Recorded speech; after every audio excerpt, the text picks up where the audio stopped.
انسي بقى الحواوشي التقليدي باللحمه المفرومه، وتعالي بقى النهارده كده هنعمله بطريقه مختلفه هتنسيكي اي طريقه عملتي فيها حواوشي. النهارده هنعمل الحواوشي باللحمه القطع، طعمه بجد مميز جدا وهيخليكي بعد كده مش هتعمليها الا بالطريقه دي. كمان هنعمل مع بعض عجينه سهله جدا وبسيطه مش مكلفه ابدا، وهتاكلي كده منها بجد مش هتشبعي من جمالها. اكله سهله وسريعه مش هتاخد معاكي اي وقت، طبعا اليومين دولت عايزين الاكلات السريعه وفي نفس الوقت كده تكون اكله كده حلوه وتفتح النفس. بتمنى الفيديو يعجبكم، ولو الفيديو عجبكم متبخلوش عليا بلايك، ولو انت لسه اول مره تشوفي قناتي يا ريت تشتركي في القناه عشان يوصلك مني كل جديد. يلا بينا كده على طول نبدا، بسم الله ونصلي على رسول الله، اللهم صل وسلم على سيدنا محمد وعلى اله واصحابه اجمعين. اول حاجه كده هنبدا بالعجينه انا هعجن 4 كوبايات من الدقيق. حطيت الاول كوبايه ونص من الدقيق الاسمر، وبعد كده هكمل بالدقيق اللي هو الابيض. ولو انت ما عندكيش دقيق اسمر استخدمي كل الكميه دقيق ابيض عادي. انا في الاول كده حطيت 3 كوبايات ونخلتهم، لان طبعا الدقيق الاسمر بص كمان بيبقى فيه رده، وحتى لو دقيق ابيض انا بحب انخل اي دقيق بستخدمه. هحط كده رشه ملح، ولسه هحط كوبايه دقيق تاني بس وانا شغاله.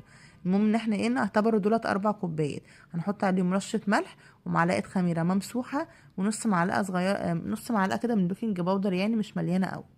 هبدأ كده اجيب بقى المية الدافية، وهجيب اول كوباية انزل بيها، وبعد كده هنزل بالكوباية التانية بالتدريج. بلم كده العجينة واحدة واحدة، ما بنزلش بالمية مرة واحدة عشان خاطر حسب ما العجينة هتاخد معاكي. اخدت معايا حوالي كوباية وشوية بس طبعا زي ما انتوا شايفين العجينة بقى لسه صغيرة، فانا قلت لا انا هحط كوباية دقيق تاني عشان تكفي. خلاص انا لميت العجينه، بس هي لسه طبعا ما اتخدمتش كويس. هجيب معلقه كده صغيره من السمنه، ولو سمنه بلدي كمان بيبقى طعمها حلو، او اي نوع سمنه عندك، او ممكن كمان معلقتين 3 من الزيت. هبدا الم بقى كده في العجينه، في الاول احس انها بتقطع كده، وبعد كده هتتلم معانا على طول. فانا بقى في الوقت ده زي ما قلت لكم هجيب كوبايه دقيق تاني. يبقى انا كده استخدمت 4 كوبايات. ال4 كوبايات دولت هيعملوا لي 4 ترغيفه كبار، يعني اللي هو 8 كمان 2 فوق 2. هتشوفوهم معايا وانا شغاله. يعني انت حسب بقى الافراد اللي عندك وحسب ما انت عايزه. انت مثلا لو عايزه تعملي على قد فردين او 3 او 4، الكوبايه الدقيق هتكفي معاكي لفرد. خلاص كده انا لميت العجينه كلها، وهبدا انا زي ما انتم شايفين كده بلم فيها كده، وزي بلت فيها كده شويه لحد ما تنعم معايا وتبقى بالشكل ده. بصوا عجينة سهلة وسريعة ما بتاخدش اي وقت. خلاص كده هي اتلمت معانا، احطها بقى كده في البولة. احط بس عليها كده نقطة كده من الزيت كده واغطيها بيها، واسيبها كده قبل ما نحضر بقى اللحمة بتاعتنا. وممكن بقى لو الجو ساقع زي اليومين دولت كده تدفي الفرن وتحطيها فيها، مش هتاخد معاك اي وقت. هنا بقى بدأت اجهز كده جبت بصلتين كده متوسطين او بصلاية كده كبيرة، حسب بقى الكمية اللي انت عايزاها، وشوية من البقدونس الخضرة. وهنا كانت طماطمية كده متوسطة، وقرن فلفل حامي خرطته عليه، وشوية بقى من الفلفل الأسمر، وشوية من الملح، وشوية بابريكا، وشوية كده من ال7 بهارات. ودلوقتي ببشر كده حتة من جوز الطيب، مش ببشر مثلا واحدة كاملة ولا حاجة، بتدي طعم حلو جدا مع اللحوم. هبدأ ادعكم كده في بعض واتبلهم في بعض كده عشان يتشربوا مع بعض. هنا بقى همسك اللحمه، اهم حاجه كده يكون سكينه كده حاميه، وابدا كده اقطعها كده رفيع جدا زي ما انتم شايفين كده على قطعه كده مش هتاخد معاك اي وقت. بسرعه كده بقطعها شرايح رفيعه جدا، وممكن بعد كده بلفها وبقطعها بالعكس عشان تبقى كده صغيره جدا وما تاخدش معانا سوا في الفرن. ومعايا برضو قطعة كده من الدهنة جاية مع اللحمة كده برضو هقطعها كده عليهم، بتديها طراوة كده وبتبقى جميلة جدا، وبتخلي العيش يبقى طري ويشرب من المادة الدهنية اللي فيه. قطعي بقى الكمية اللي انت حباها. انا هقطع كده على قد العجينة اللي انا عاملاها، زي ما انتم شايفين كده بقطع شرايح رفيعة، وبرجع تاني بالعكس كده بقطعها على اساس تبقى معايا قطع صغيرة كده زي ما انتم شايفين. الجزارين بيسموها التقطيعة دي اللي سكينتين، بيقطعوها بالسكينتين، بس انا قطعتها بسكينة واحدة. خلاص كده بقى هنزل اللحمه كده على التتبيله اللي احنا عاملينها، ولو في حاجه لقيتها كده مش متقطعه حلو، ببدا كده اقطعها. هبدا بقى كده ادعك بقى اللحمه كده في البصل والخضره اللي احنا محضرينهم دولت. طبعا اهم حاجه تظبطي بقى الملح بتاعك. لو انت بقى بتحبي بقى الحاجه كده مشطشطه وحاميه كده، زودي كده بقى شويه، قرن فلفل حامي، زودي شويه كده من الشطه، هتبقى معاكي جميله. هنا العجينه يعتبر خمرت معايا وحجمها زاد. هبدا بقى اقطعها كده انا عايزه اعملها 4. وبعدين قلت بقى انا هخلي كمان كل كوره من دولت على 2، عشان ان انا احط رغيف فوق رغيف. كنت عامله معاكم قبل كده الحواوشي الاسكندراني باللحمه المفرومه. كنت بعمل بدل ما اعمل رغيف ورغيف كنت بفرد الرغيف وبحط اللحمه في النص وباجي ابططها كانت بتتفرد معايا.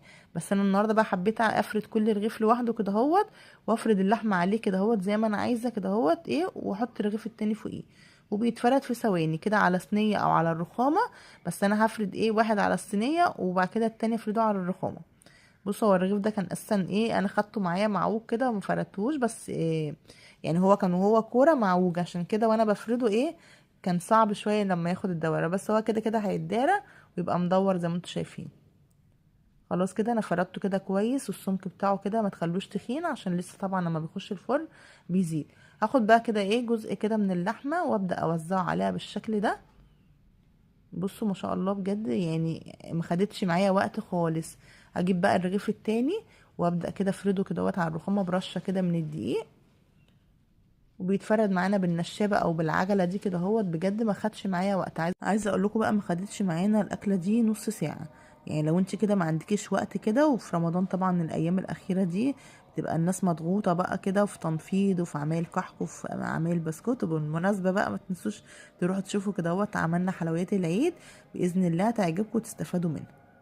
المهم بقى حطيت الرغيف فوق الرغيف كده وببدا اقفله بالشكل ده زي ما انتم شايفين. بشيله بقى من على الصينيه دي كده بحطه على الصاجه بتاعه الفرن. انا عندي الصاجه بتاعه الفرن هتاخد 3 رغيفه. هفرد بقى كده إيه يعني انا شغلت الفرن كمان في الوقت عبال ما اكمل فرد. بفرد كده والله ما بياخد معايا وقت، وزي ما انتم شايفين الرغيف بيطلع كده في ثواني تلاقيه اتفرد وبقى مدور وشكله جميل. يعني عايزه اقول لك يعني هتقولي اروح اعمله بره، والله الوقت اللي هتنزلي فيه وتقفي فيه في الشارع انت هتقفي تعمليه في البيت احسن وانضف. خلاص كده بقى بصوا فردته، والتاني برضو هفرده كده على الرخامه. وطبعا هتحاولي تفرديه بنفس المقاس بتاع الرغيف التاني. عايزه اقول لكم اللي هياكل الرغيف يعني بجد مش هيبقى قادر يكمله، لان الرغيف ما شاء الله كبير قوي، يعتبر رغيفين بحجم كبير، يعني رغيفين فوق بعض. ممكن تعملي حاجة ان انت تحطي اللحمة على نص الرغيف وتتنيه وتقفليه، بيبقى شكله برضو حلو. بس انا بقى طلعت في دماغي اعمله رغيفات كده مدورة. انما برضو الطريقة التانية بتبقى حلوة، على اساس ان لو في حد مش قادر يكمل الرغيف هياخد النص رغيف بس. وكده كده يعني احنا بنقطعه بالسكينة وبيتعمل اربع يعني بعد كده.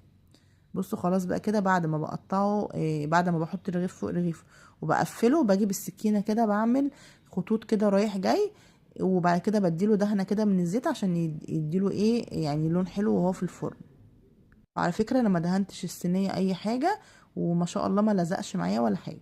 عايزة بقى ترشي بقى حبة البركة، ترشي سمسم براحتك، بس الحاجات دي بصراحة بتديله طعم كده وريحة حلوة.